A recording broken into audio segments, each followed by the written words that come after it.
जब भक्ति की परीक्षा लेने स्वयं मृत्यु बनकर आए भगवान विट्ठल। महाराष्ट्र के महान संत शिरोमणि नामदेव जी, जिनका रोम रोम विट्ठल विट्ठल जपता था, उनकी एकादशी व्रत के प्रति निष्ठा ऐसी थी कि उस दिन वे जल की एक बूंद भी ग्रहण नहीं करते थे और पूरी रात हरिनाम संकीर्तन में बिताते थे। एक ऐसी ही एकादशी की रात उनकी भक्ति की सबसे बड़ी परीक्षा हुई।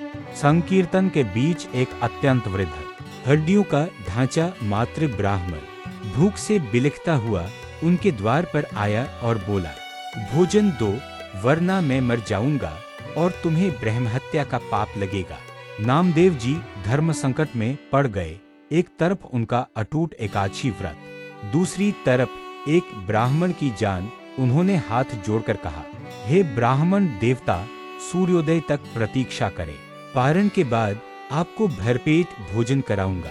लेकिन ब्राह्मण नहीं माना और देखते ही देखते उसने वहीं प्राण त्याग दिए।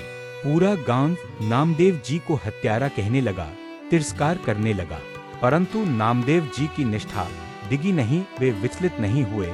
सुबह हुई, उन्होंने चिता सजाई और फिर जो किया उसे देखकर दुनिया दंग रह गई। संत नामदेव जी ने उस ब्राह्मण के पार्थिव शरीर को अपनी गोद में उठाया और स्वयं भी उसी चिता पर बैठ गए। उन्होंने निर्णय लिया कि यदि मेरे कारण इसकी मृत्यु हुई है तो मैं भी इसके साथ देह त्याग दूंगा।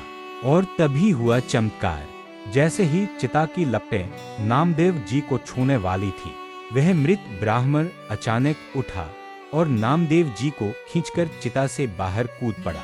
जब तक नामदेव जी कुछ समझ पाते, वह बूढ़ा अंतर्ध्यान हो गया और वहां साक्षात भगवान विट्ठल का आभास हुआ।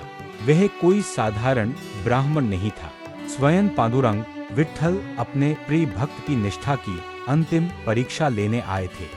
यह कथा हमें सिखाती है कि जब भक्त की निष्ठा सत्य और धर्म पर अटल होती है तो भगवान स्वयं उसकी रक्षा के लिए दौड़े चले आते हैं। जय हरि विट्ठल, जय संत नामदेव जी।